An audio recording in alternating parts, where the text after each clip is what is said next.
Okay, 1, 2, 3. I think we're live. I'm not. Yep, I think we're good. Hey everybody, let me just set up here my stream for a second. Hey everybody, hope that you're seeing me right now. I'm with a new technical setup here and I'm not really used to streaming on YouTube, so bear with me. Hopefully everything is working fine technically. Just let me know in the comments or in the live comments that you can see me and hear me fine so that we can get started. Yes, it seems people are hearing me and seeing me correctly. Shout out in the comments where are you from so we can give you a little bit shout out from all around the world. I can see somebody from the Philippines already. And so I'm really excited to share with you what I have to share with you today. I think this is going to be really fantastic for those of you who are building website, want to see the behind the scenes, kind of how I work and how I think about stuff. So yeah, I think we can get started. So basically, let me just share my screen here for a second. And by the way, if this little image of my head here, if it will annoy you guys or it will disturb us, maybe I'll just move it around here. If it's annoying, if it's disturbing you from seeing the actual content, let me know, and we'll do this without my face because you don't have to see my face. Hey everybody from Belgium, from Spain, from Israel, Brazil, USA, Colombia, Bogota. Thank you very much for joining us today. Love this live event live that we can really interact. Here's what we're going to cover today. So basically, here's a website. Here's the website that I recently did that we're going to cover today. It's for one of my clients called Protantix. Really nice kind of 3D animation that we did here with a little bit of a timeline animation that's kind of like syncing with it. Really nice things going around here. Then I'll show you how a lot of those things were done. So basically, this is the website that we're going to be working with, and you'll be able actually to follow along. So let me go back here. Here are the things that we're going to be covering today. First of all, why I use custom code to embed this video, how I did this, and why did I chose to host it on Amazon S3 versus just using Webflow's embed video, how I improved font rendering, how I created this neat timeline animation that was actually synced with the video, how I'm using CSS Grid. This is the first time that I've actually seriously used CSS Grid, and I've actually really loved doing that. How I did this nice vertical timeline animation, my use of this new feature from Webflow, Position Sticky, which is so awesome and really useful. How I'm doing custom-made shadows on vector shape, how I'm debugging when I have this annoying horizontal scroll on mobile, how I work with my clients, and then we'll end up with Q&A. I can already see that my face is annoying and you can't see what I'm talking about. So I'll remove my face for now, and hopefully, or maybe I can just make it smaller. Hopefully that way it will be less annoying for you guys. All right, so let's get started. So what I wanted to say is that you can actually follow along if you go to bit.ly/run live with capital letters matter in this case. You'll be able to get access to the actual Webflow designer so that you'll actually be able to see inside Webflow how this is done, and you'll be able to play around with the things and actually follow along. So it's not like full-on tutorial, but you'll be able to really see how this was structured. Now, if you're not watching live, if you're watching a replay of this, I'm not sure how long this link would still be valid, because I'm not sure I can leave this kind of like open sourced for a lot of time. But for the next few days, you can still use this link and follow along in Webflow itself. So let's get started with the first thing, which is the video. So as I showed you, there's a video background here at the top, and let me just open up. So the first version, when I did the first build, I used Webflow has here, as some of you might know, a ready-made component for background video, and you can see it right here on the left right above my nice little head there. And when I use that, it's really, really simple. You just drag it I have this element here. It's set up to take the whole space, so it's set to position absolute, so it will take up the whole space. 100% of my screen, and then you just set up a video, and this is, you can see here the video that I did, and that just works. That's really great, but there's a problem with that, and the problem is that Webflow itself compresses the video very much because they're interested in the website loading fast, which is a good thing, but they're really compressing it and lowering the quality. So if you will notice here, I hope the stream quality is good enough for you to see that the video is actually being pixelated. This is not the original render, and this makes sense in most websites because usually the way that video background is used is you got some kind of like just for the little vibe, and it's usually covered with some overlay and text on it, so it really doesn't need to be sharp. It really, for most website, the focus is it being loading super fast, and so it makes sense that Webflow would build it that way. But in my case specifically, I do have the messages here, and I really wanted it to be sharp and look high quality. So what I had to do, there's no way to avoid the built-in compression of Webflow when you're using that component.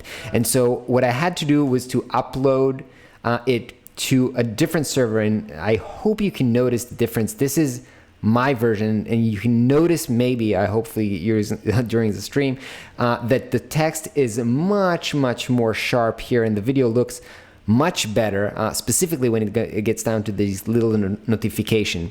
And so what I had to do was I had to host it on my own server, which I used Amazon, and I want to cover the whole process with you. So the first thing, let me just open, actually I want to open the folders here for this project. It's not this one, it's the website, and Yambo is the 3D studio that I was working with, and he sent the final renders. So basically, check out, the final renders were 65 megabytes. Those video, this is actually a crop, so this is actually the full video, and that's 126 megabytes. So obviously, we're not gonna upload 120 megabytes into the website. And so the first step is to compress the video, but when I'm compressing it and I can control the whole parameters of the compression, I can still make sure that it looks good. So I use a software called Handbrake. And you can, it's a free software. Let me see, it opened up here. Yeah, so basically what you do is you select a file. Let me just, for example, drop a file here, and when you open it up, you can set which kind of a compression that you want. So they have presets here, and I used very fast, which means it's basically the very strong compression, and I was able to get it down. I have here a video, compressed video. I was able to get it down to 5 megabytes. So 5 megabytes, it's still a large file. It's probably more than you should have loading on your video, but because it might take time to load. And by the way, Google ranks website in terms of SEO by how fast they load. This is an important parameter. And so we did take this decision to use this large video. I've discussed this with the client, and we've reached the conclusion that most of their customers who are going to visit this website, they're working in huge companies that has super great internet connection. They're only logging in from places where they have great internet connection, so speed and loading time are probably not an issue as if you would do when you're doing, let's say, a consumer website, or you have people from all types of different locations around the world, and you're not really sure how strong is their internet connection. So we said, okay, 5 megabytes, that's still reasonable. So the first step was to use Handbrake to compress the video. Then when you're uploading videos, Webflow does that natively if you're using the component, but you need to convert it also to a format called WebM. That's for mobile. Basically what I did was just Googled convert online to WebM, and you can do that for free. And then I hosted the videos on Amazon S3. So for those of you who don't know, Amazon S3 is their hosting service, and basically Webflow itself is built on Amazon S3. So many web services are built on Amazon S3. I think Twitter and like major services are built on it. And actually, you can start a free account on Amazon S3 until some kind of a bandwidth, which I don't remember how much is it, but I'm actually using on this free tier. I'm hosting my my webinar there, and you can push it pretty far in terms of the free tier. And so I just put it there, and later on I've moved it to my client's Amazon S3, but just uploaded there, hosting it, and turned on what Amazon calls CloudFront, which is their content delivery network, CDN. So make sure that is on, because that makes sure that the file is on multiple servers around the world, which means that it's loading super fast. Again, all of this stuff, if you would use every image that you upload to Webflow, or if you would upload the native video background, all of this would happen in the background. In this case, just because I wanted some custom video that looks super sharp, I had to do this myself. And so again, Amazon S3, this is not something that costs much, specifically not for background video with not that many requests, so it's basically free, I would say. Then turning on the CloudFront to make sure that it looks fine, and then I had to go ahead and embed it. So right at this point, let me show you how it looked.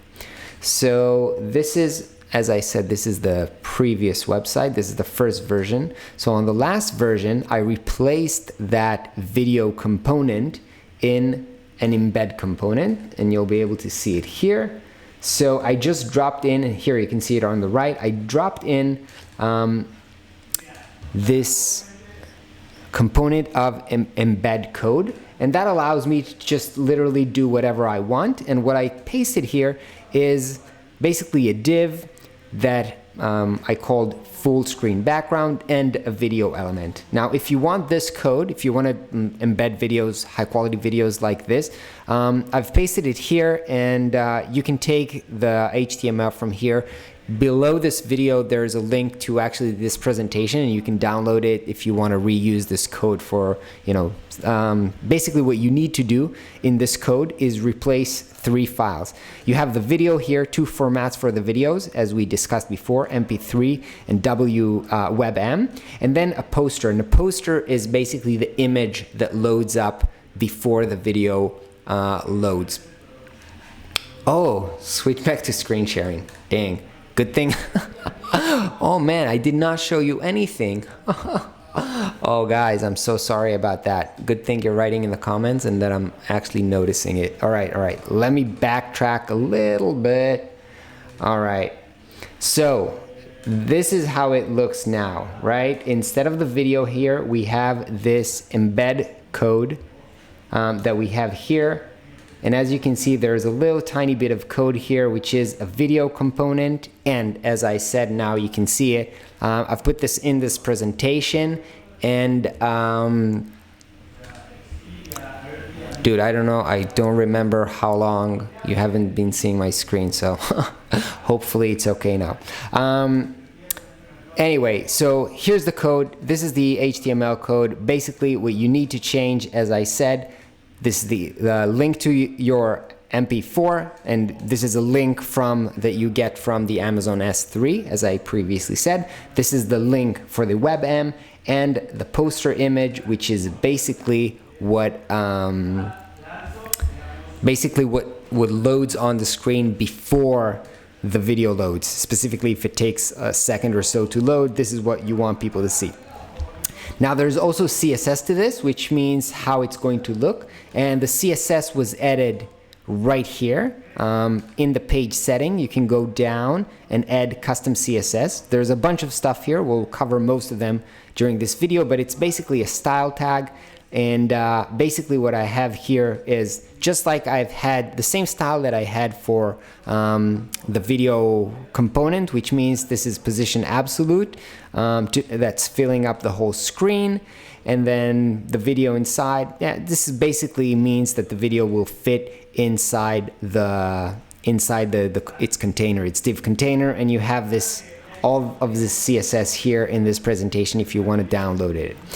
But what you need to think about, or specifically what I had to think about, was what happens in mobile. Now, I can't really share with you my mobile screen, so let me I'm switching back to the camera, and remind me to switch back in a second.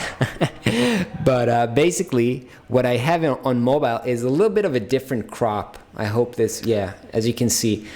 So what I needed to do in this case is I needed to reposition the video so that the element which on desktop is on the right side, I wanted it to be centered when it comes down to mobile, where I changed the layout a little bit. So what needed to happen, yes, I remember to move back to my screen, is add a media query to the CSS, which means on mobile, reposition this, and this is basically what I had to reposition. So this is how I've added the custom video. Next thing, improving font rendering. So this is kind of a hack that I used. I hope that you'll be able to see this on this live stream, but actually I think you can. Now, take a look here on the screen when I switch between those two websites. Do you see that here the font is a little bit cleaner and here it's a little bit more chunky? Let me switch back and hopefully you'll be able to see this.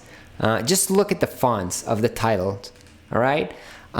What happens is that the browser, for a lot of time, it kind of adds the anti-aliasing, which means how the browser renders the specific font. Sometimes it kind of adds an outline to the font, so it's a little bit more choppy. Now, it's not as critical on the headlines, but usually if you'll be using kind of like light fonts for the body or for smaller headlines, you know, what you've designed in your design software and the font looks really light and nice and crisp, sometimes when you'll get to the browser, it will look much thicker and you say, hey, but this is the same, this is light, I've used light and this is light, why does it not show up nice?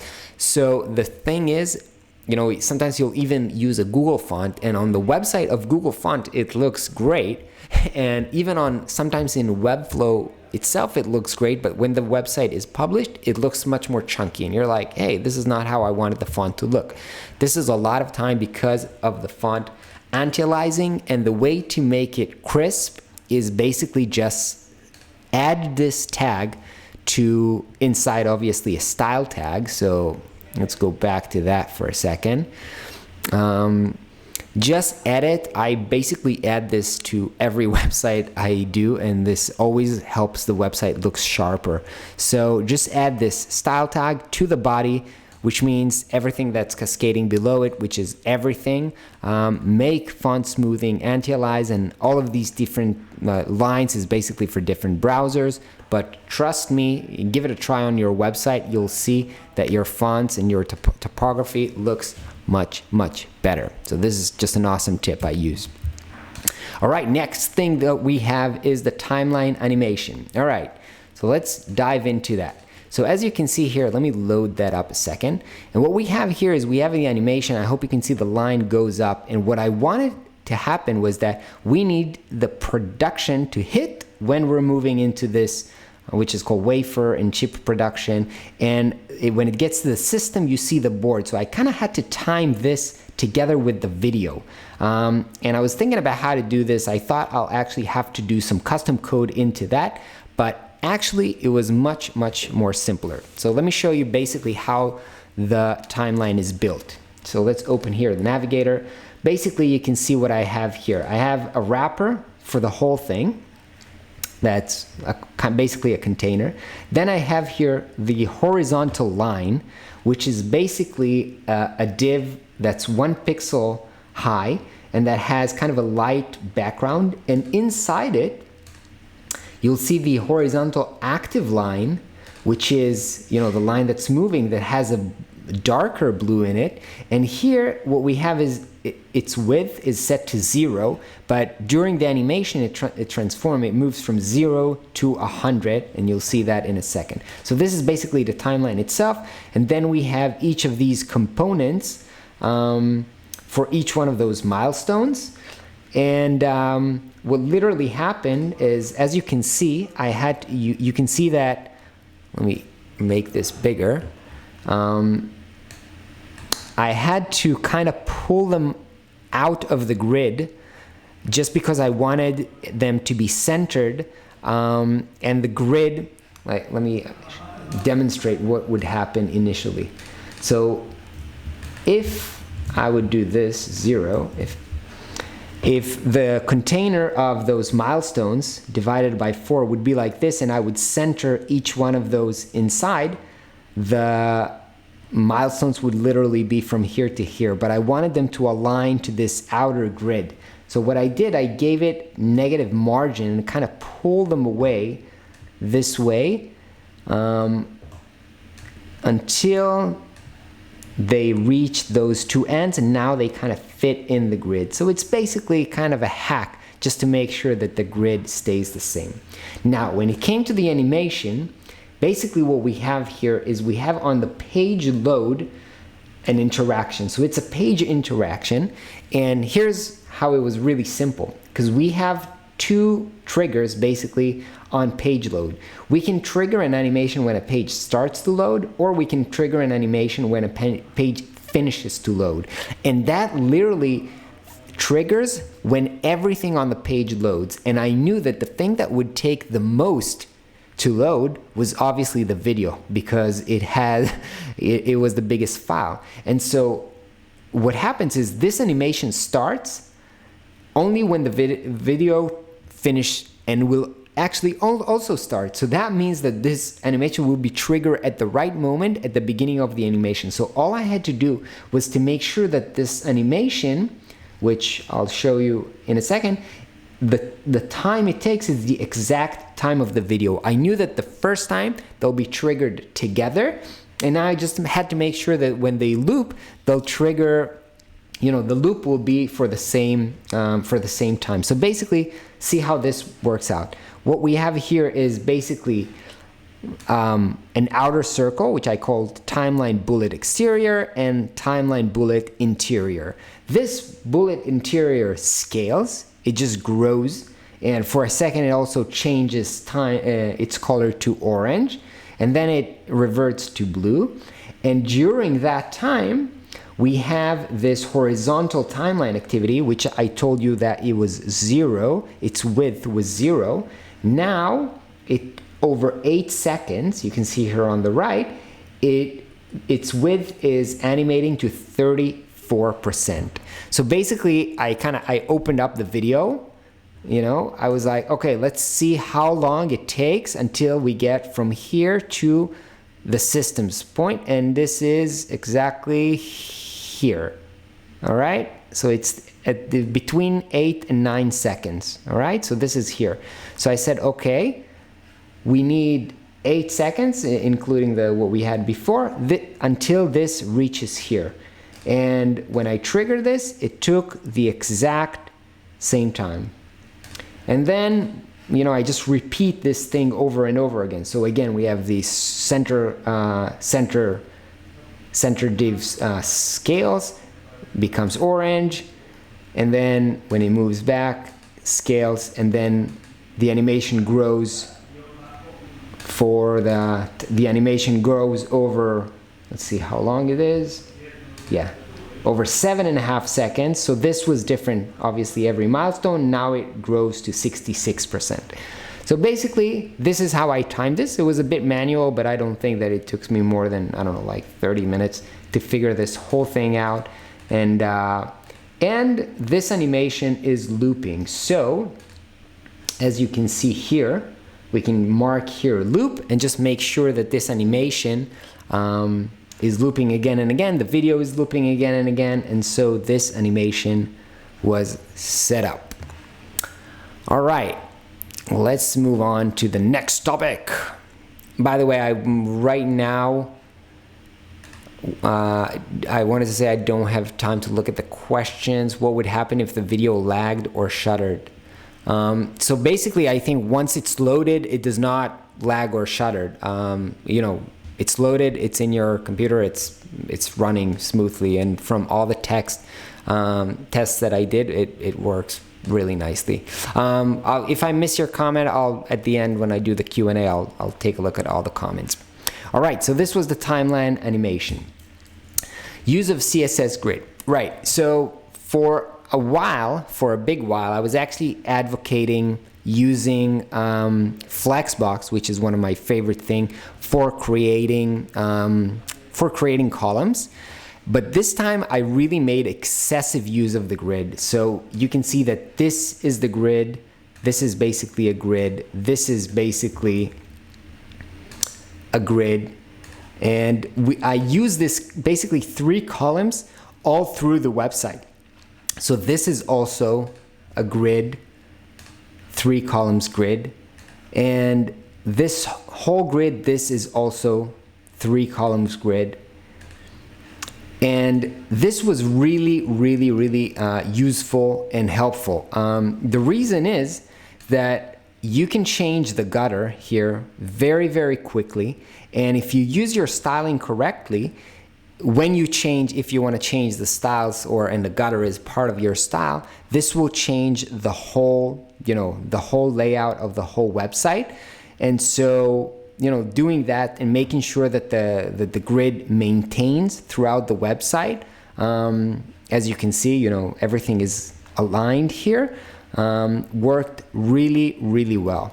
Now, right now, the way that, Webflow did the grid feature, it's not really easy to manipulate it on mobile because you still have to drag things around, and it's not really easy. So what I do, the minute that we get to mobile, I actually change the grid.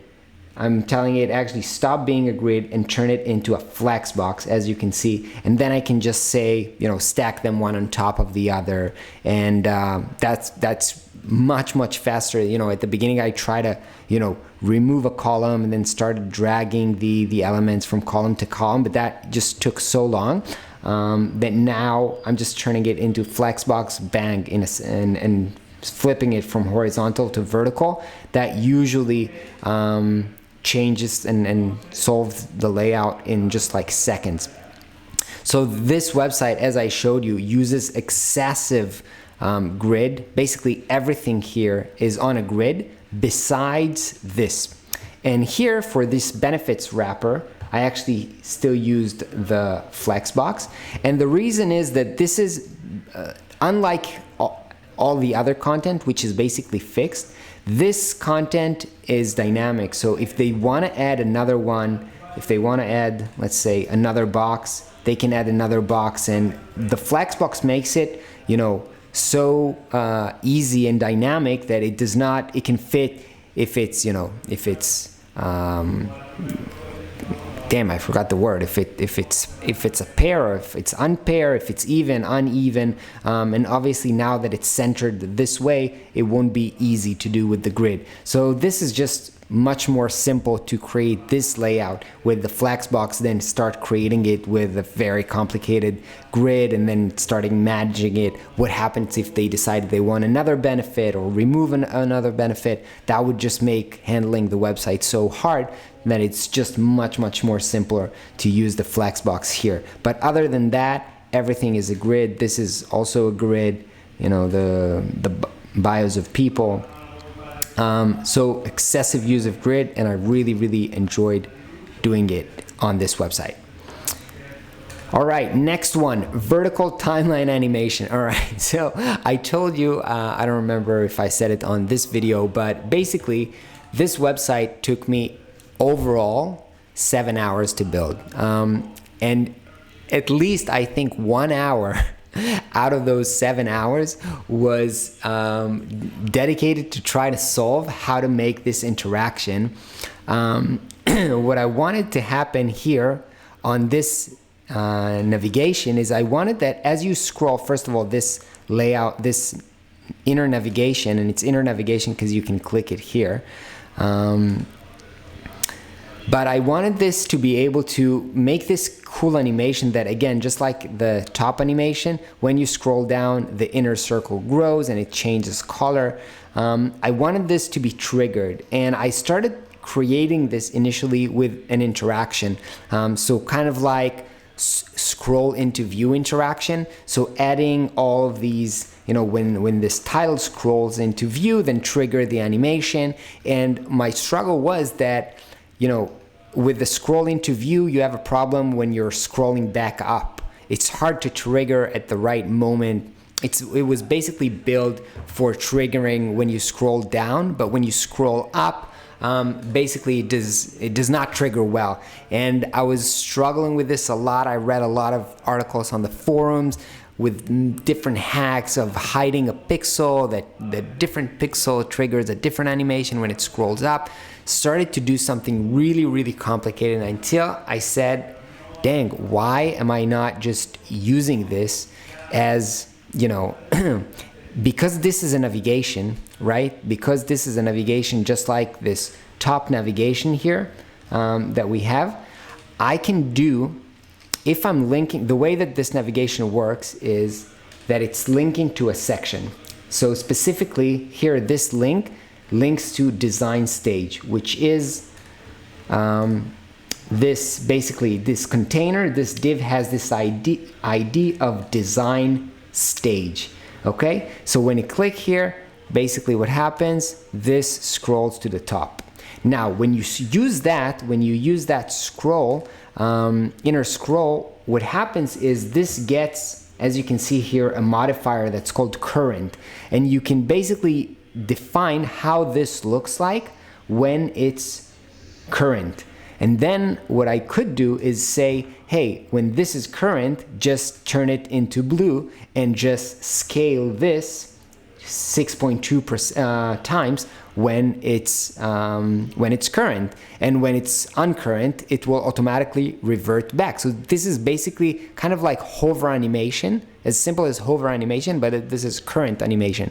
Instead of doing interactions, this is basically just something that natively happens, and this is so simple that I cannot believe that I didn't think about this to begin with, because this took me 5 minutes to do after I've wasted 1 hour trying to do something so complicated by creating interaction. Just thinking about how to use the native current modifier that can be used in a very creative ways to create this because I thought that because I have an animation here that this scrolls, that this scales, that the inner circle scales. So two things need to change here. Production, like the title, need to change its color, but this also the circle has to change its size. But basically what happens is both of them are links. So as you can see, vertical timeline is a link, but also this one is a link. So this link also links to the same place and also is being triggered by the current modifier. So this is so simple. So by the way, when I'm telling you that this website took 7 hours, one of them was a complete waste of trying to do something complicated instead of doing something that's super, super simple, which is using basically the native modifiers to create really awesome stuff. So use of position sticky. So as you might have seen, and you might have seen because I've been scrolling this page so many times, we have here this navigation which sticks until we're getting to the end of the section. And I also have this happening here for two elements. So this title here sticks, and also this kind of like illustration of the kind of the layers that are positioning themselves, it's also sticks. So both of them sticks here, and this sticks here.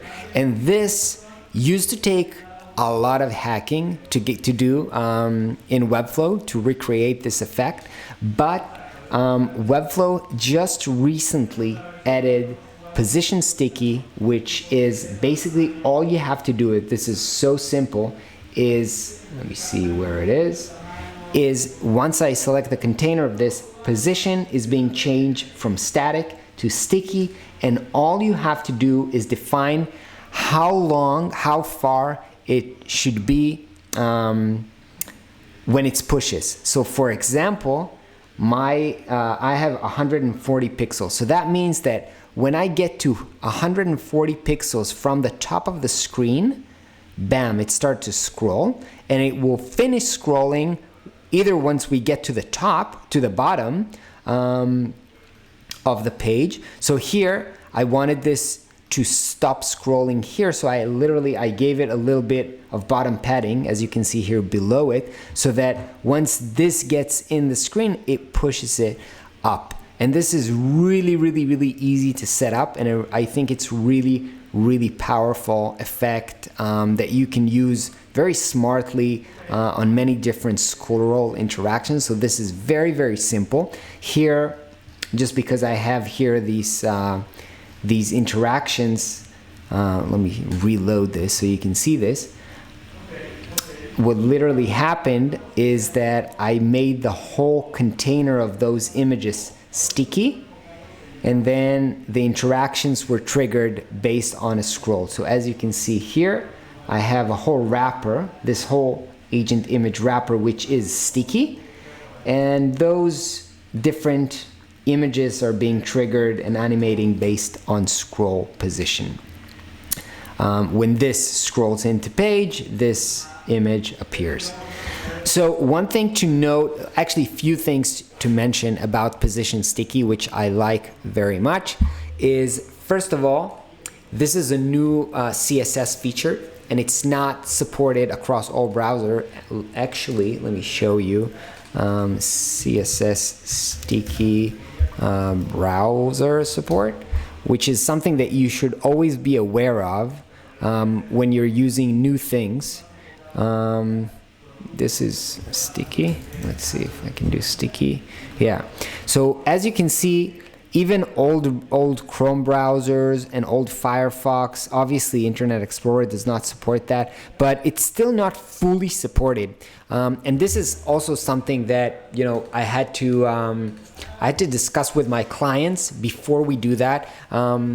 A lot of time, usually the main issue is Flexbox, which is not supported in Internet Explorer, and it's such a powerful feature that a lot of designers use it when they build their website, and then later on clients might say, but my website is not supported on Internet Explorer or something like that. So I knew I wanted to use Position Sticky from the get-go because this was part of my design, and I actually brought this up with my clients. So I told them, look guys, I really want to make this use new technologies for this website. I think it will help it look good. I think it will help the brand looks good and up to date. And I think this is how modern websites look like. But we have to take into consideration that old browser will not be supported. And we thought about who are the people that are going to actually use this website in this specific industry, with this specific client. They're in the electronics industry, and their clients are, in huge companies,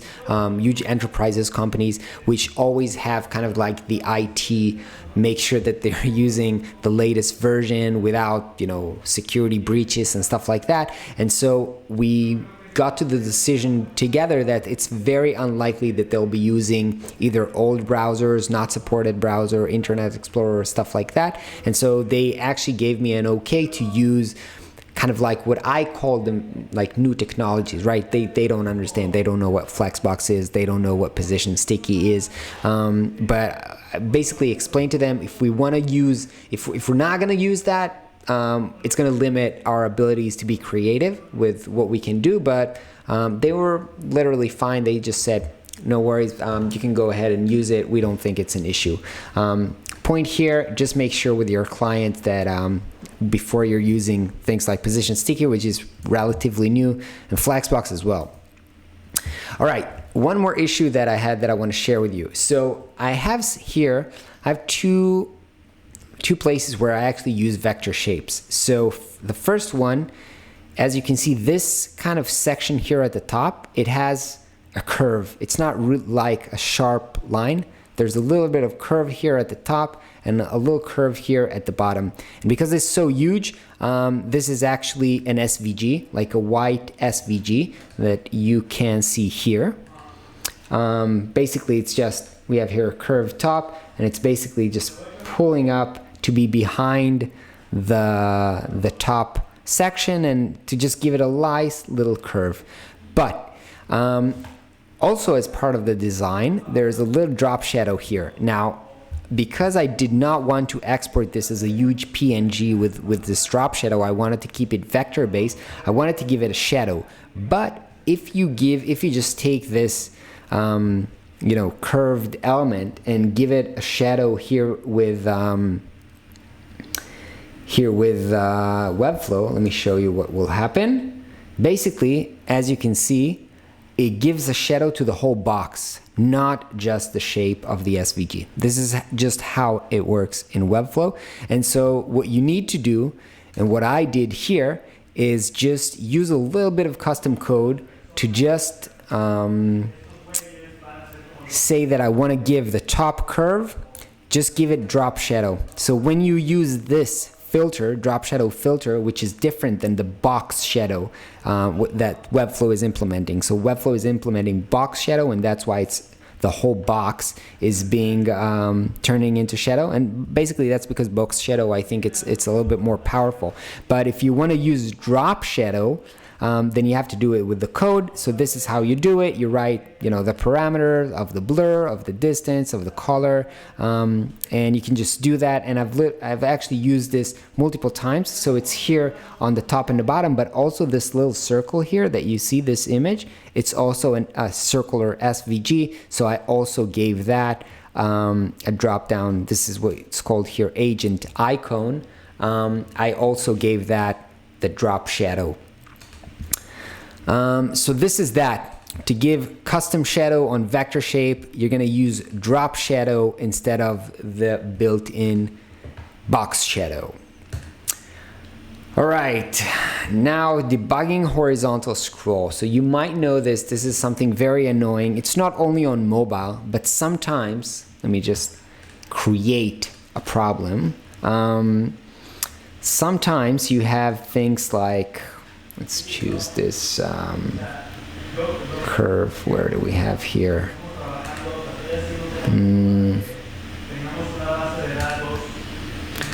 Let's say this maybe was a little bit over there. Okay, so if we have something that, as you can see, goes a little bit outside the artboard, what will happen is we'll get this kind of like an annoying scroll, right? Where people will be able to scroll to the side, and that's a horrible experience, which we don't want to do. Sometimes it happens and we're not sure what happened. So right now you know what's causing this. It's this thing that I changed here. But a lot of times, specifically if you're using negative margins, which I used, you're not going to understand what caused this problem, and you can waste a lot of time trying to troubleshoot these and say, wait, what's causing this annoying vertical scroll? So let me save you up a bunch of time when trying to do this. So if you've built the website correctly and you have it all put down into nice sections here, what you can do is just delete a section, try to see if it's scrolling, delete a section, and basically you just delete until you find the problematic section. Then obviously you undo, so you don't really delete, and then you go into the deeper level. You go, okay, if I only delete this, is this where the problem is, or is this where the problem is? So this is basically debugging. You go from the top to the bottom, and you try to narrow down to see where the problem is. And again, this is something that sometimes you might spend hours trying to troubleshoot. So just skip to this method of going from this deleting sections, then deleting containers or whatever, and you'll find the problem within minutes. All right, I want to talk a little bit about client workflow in this specific project, which is not something that happens all the time, but my clients needed to see versions of this website before it was finished. So usually when I work with clients, they might, I'll just tell them when the website is ready, and I'll just show it to them and do kind of like a CMS training. But in this case, they had an urgent board meeting. They wanted to show them. They wanted to show the website, and so what I did was to create various duplicates of the website during the process, and then every time send them a link. So this is just like the first stable desktop. So here, no interactions, and this is fully not responsive.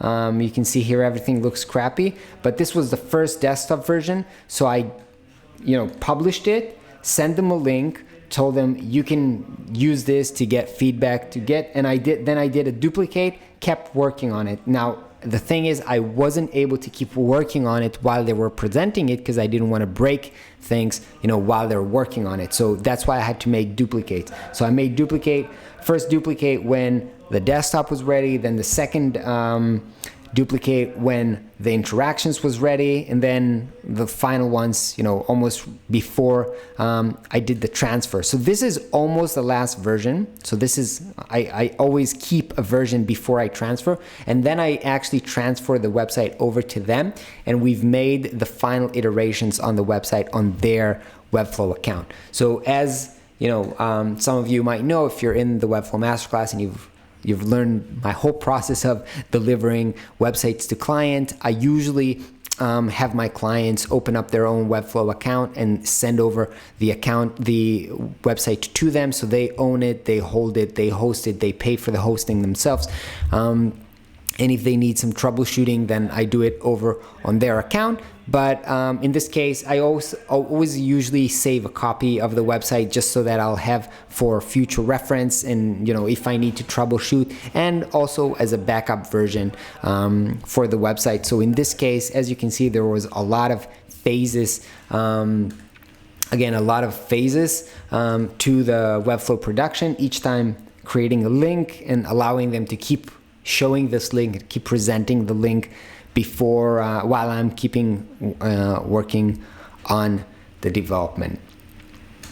All right, this is basically it. So this is what I wanted to cover with you guys. I hope you found it helpful. We'll go and cover the Q&A now. Before that, I want to say I'm really, I got so much feedback on this website while I did it on Instagram. Also got huge feedback on the case study that I just did a couple of days ago. If you haven't seen it yet, I did a whole case study on the whole design. And people got really excited about it, specifically when I told them that, it took me only 7 hours to build this website. And so to celebrate that, I want to give an offer to everybody who's not yet in the masterclass. Below, there's a link to the Webflow Masterclass page, and during the next few days, again, I'm not sure when you're seeing this, but for people who are watching this right now, there's a promo sale that's going on only this weekend, so check out the link. It's going to be really, really cool and unique. All right, now I'm going to go into Q&A mode, and shoot over, guys. Shoot the questions. I'm here to answer all of your questions. So I'm just grabbing here probably from the last questions that I see. So I see Amos Jarabi. Hi, Amos. Or you can view it on the browser. Josh, in the masterclass, do you cover building full viewport height width website that don't scroll? Sometimes they only change slide like a slider banner. So Josh, I think I understand what you mean. I don't think that I have a website built specifically for that use case. I remember a video, somebody asked a video for making a website with horizontal scroll. So that's full viewport, and when you scroll down, it actually creates slides that are moving left and right. So we do have a tutorial for that specifically. I don't think that for the effect that you're mentioning, but overall, it's not a problem. If you understand the concept of interactions and how they work, you should be able to do that pretty fast. Josh, again, how do you control large spectrum of device responsiveness in Webflow? I tried that platform and seen that it allows you to select 3 different viewports. Basically, the viewports are the standard viewports, but you can always change here. You can always. Let me share my screen. You can always change the viewport here manually. If you want to test and work on different viewports to make sure that everything looks fine, and Also, when you scroll, notice that you have here the other breakpoints to understand exactly every breakpoint, what device is that, to make sure that it looks well on all devices. Nav, can you suggest free alternative for Webflow? Not sure about free, but there are many different website builders, but you have to understand that most of them, when you'll be working on the web, and the solution will need to be hosted, especially if you're using other codes for animation and stuff like that. So most of the solutions will be hosted, such as Wix, Squarespace, or WordPress.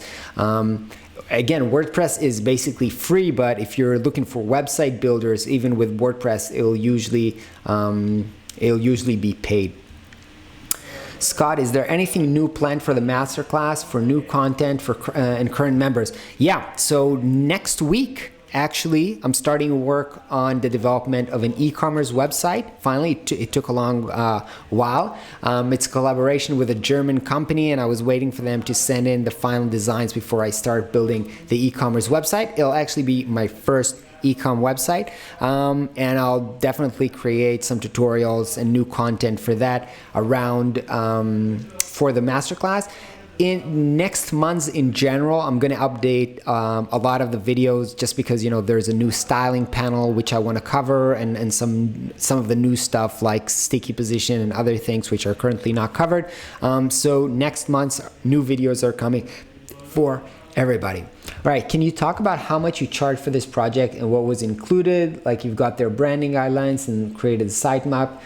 All right, so let me discuss pricing a little bit. So this project was actually a second phase of the project. It was the first phase was basically branding, which we did last year it was, I think it was last year. Yeah, we did a branding, and this is kind of like second phase, where they said they were kind of in stealth mode, which means that they can't talk about what they're doing yet. So initially I helped them with the branding, and then presentation for their for investors presentation. They used that to raise money, and with the money that they raised, now they've kind of had to show their company at a huge event. Basically, this website was priced at $24,000. Again, it was part of, there were other components such as brand store, which are not included in this price, and a naming process. But the website itself was $24,000. It's basically not everything that you see here, because this is the first version that we've raised, just because they needed to have this live for a big event which they held last week. But there'll be more pages to that. So in the $24,000, there's actually more pages included that I'll also be doing next month. So this is basically the price of yeah. So even there's a whole case study. Yeah. What else? Can you share some promo code for the Webflow Pro plan? I actually have some Webflow promo codes sitting that I wanted to give away, and I will do a giveaway for the students of the Webflow Masterclass. I just didn't get to it. I was so busy, but I do have some promo codes for hosting and for the e-commerce, which I will give away in the Facebook group pretty soon. All right, can you do a video specifically for the sticky interaction on the Webflow main page where it says discover a master start? I'm not sure specifically what you mean in the Webflow main page, but definitely sticky is a really awesome thing, and I'll definitely do a video about that. How much did it take you to complete this project? I saw you show the timeline with 2 months span from February to April. So basically, this was, as I said before, this was a part of a little bit of a larger project, which included how do we tell the story of the company? Because what they're doing is very complicated technically, and so most of the time spent on this project was not actually the design itself, was actually the thinking behind how we should talk about it, what is the right messaging, how we should visualize things, just like talking about this conceptually. And so it basically was 3 months, but I would say that as you've seen, if you've seen the case study of the design, the whole project was basically February and March. So it was two months where the actual, I would say that the actual design took probably 3 weeks, I would say.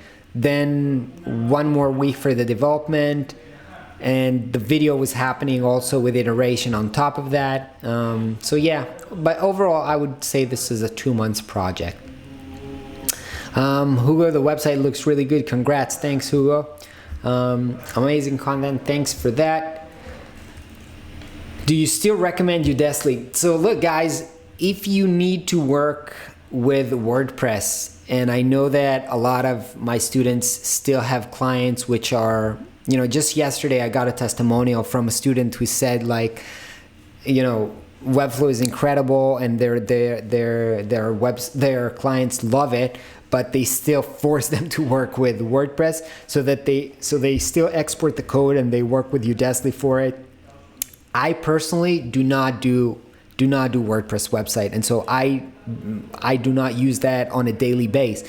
I can say I recommend this because this is basically the only solution for people who want to convert Webflow into WordPress without paying a developer. So in that sense, yeah, I do recommend it. But I personally would not do that. At this point, I would not take a client that would force me to work on WordPress. So I would not do that myself. How do you handle legal stuff like contracts and non-disclosure agreements? I sign the non-disclosure agreements, and I don't talk about what I'm not supposed to talk about. What else, guys? Love the process behind the end product. Do you have any videos on how to better tell the story and how you got to the solution? So I did a video about recently, I think maybe last month even, about StoryBrand, which is a framework that we used in this project to really tell their story. It's a really interesting framework. You should read the book, StoryBrand, Brand Story, don't remember which one is it, but it's a really great framework. By the way, even if you're a freelancer, even for you to tell your own story, I know that I want to rework the whole landing page and sales page for the Webflow Masterclass, and so I'll be using that framework to tell my story. Specifically now that I know my audience better, I feel like I can better tell the story. Hey Ron, did you price this project on value pricing or detailed or different milestone?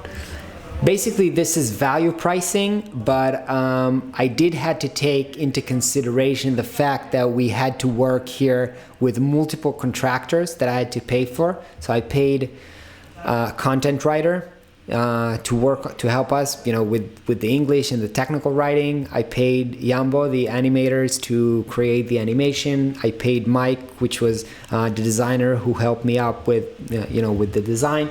And so I had to take this into consideration. Basically, it's value pricing, but you have to understand your minimums and your break-even rates to make sure that this is still going to be profitable on your end.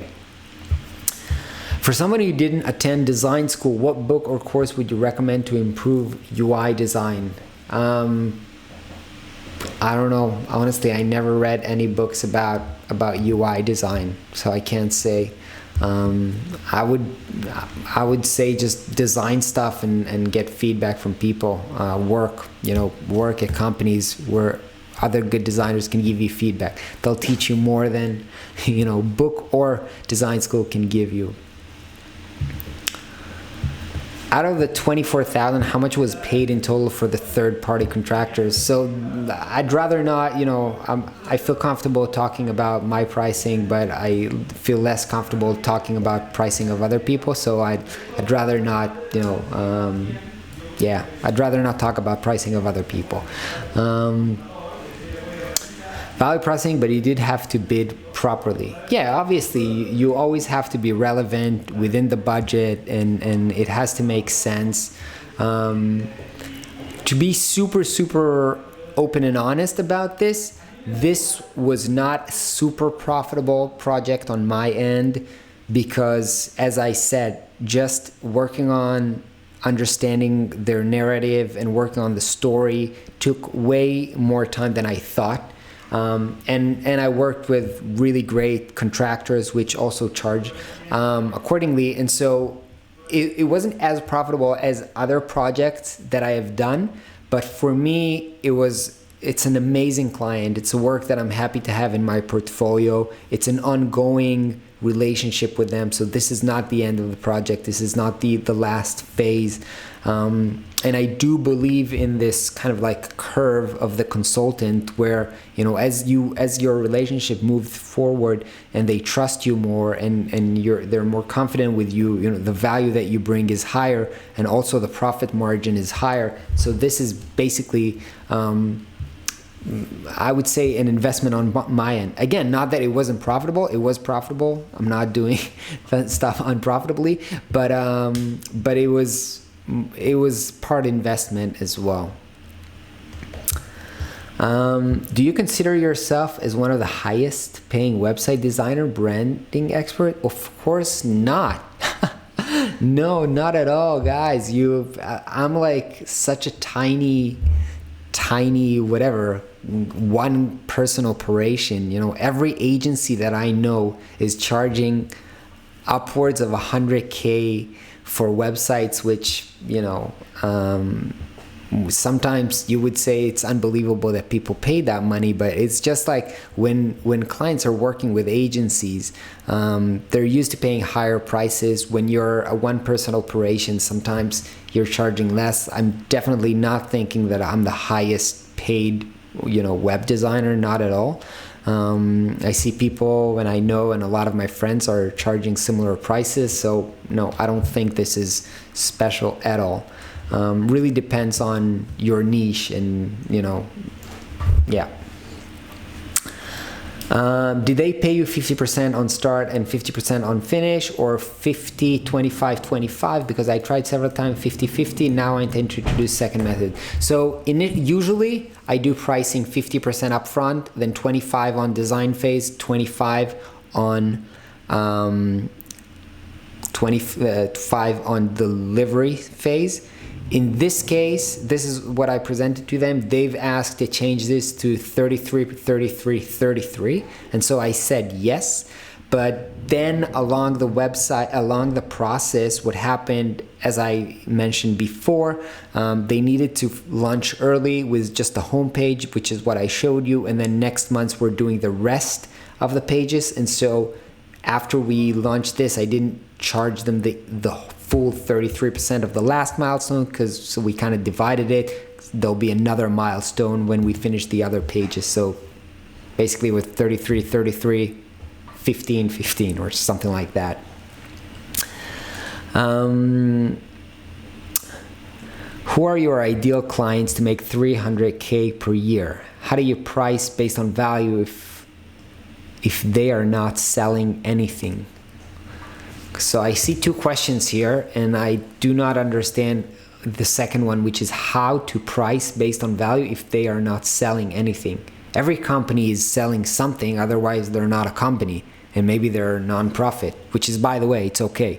Non-profit is you. I believe you can make 300K with non-profits as well. So my ideal clients are people who are in the business of growing, and they believe that design has leverage to help them grow and succeed, and they're thinking big. Because again, I work with startups who intend to do millions or hundreds of millions or billions of dollars, and that's why they know that the investments right now is pennies compared to what it's going to turn out in the future, in the investment for the future. Obviously, if you're working, you know, with a mom and pop shop down the street who is making, I don't know, 100 grand a year and is not looking to expand or looking to expand into 150 grand a year, the value for them is going to be different. So obviously, if you want to charge high prices, you need to be with other people who work with other people who make large sums of money. That does not necessarily mean this is the tech industry. You know, I think you can make 300K by, I don't know, doing wedding invitation for rich oligarch. If that's your niche, that's possible. That's not what I'm interested in, but I think it's possible in a lot of niches. How to get you as a mentor? Well, yeah, this is how to get your mentorship. I don't know. Not by asking me this question, because here it is. You're now giving me work. I need to think about this. How can I help you? And basically, you need to think about how to help me before, you know, I need to think about how to help you. I think that's the ideal way if you want to get a mentor, I guess. Most of the time, clients don't understand the importance of design. How to make such clients believe it by doing the design will benefit them. So I think there's a limiting belief in what you said here. You say from your experience with the clients that you had been in touch with, you think they are not valuing design. But that's only your experience with the specific circle of people that you talk to. That does not mean that it's everything. Do not assume that just because that's what you have seen up until now, that means that it's everything, that it's everyone in your local area. It's just mean that you need to change the people that you're talking to. Ron, the answer for the mentorship is to buy the masterclass. It's a good way to get access and to get my attention, obviously, because the people in the masterclass, I'm in touch with them. I'm in the Facebook group together. I'm helping them, personally, and I'm invested in their success. So obviously, if you're a student in the masterclass, yeah, you'll get my attention. So yeah, that's a good answer, I say. How do you handle it when lead tells you, I like you and your design, but I don't trust the technologies that you're using? I just let go or try it again to convince them. I got this. I have to say that, it happened to me that clients did not want to go with Webflow specifically a few times. In some projects, I took it. Like one of the biggest project that I did a case study on the YouTube was for one of my clients called Lucia, which I have like a case study on how I designed their website. They did not want to go with Webflow. They had somebody like custom developer built it in WordPress. I think it's a shame. I think they understood it's a shame only when they had kind of some kind of a liability issue where one of the plugins crashed their whole website, and they understood, fuck, this is just like bad platform. But I was too late at that platform. I'm not in the business of convincing people to doing things that they don't want to do. If they don't want good design, if they don't want to invest, I don't push them to invest. If they don't want Webflow, I don't push them to Webflow, But I tell them how I work, I did not do the WordPress development. I handed off the design, I work with them, I give them feedback, but that's all I can do in that case. All right, guys. This is pretty late here in Israel, so I think I will wrap this up now. Thank you everybody for watching. I can't even see how many people are live right now or who are live. But thank you everybody for coming. This was really fun for me. It's really intense doing this live workshop, but I hope it was valuable for you. I hope you get to enjoy the resources that I put down below in the description. Have an awesome weekend. I'll catch you tomorrow on a regular video, next week, and if you're not on Instagram, follow on Instagram because there's a bunch of content there every day as well. See you next time. Bye-bye.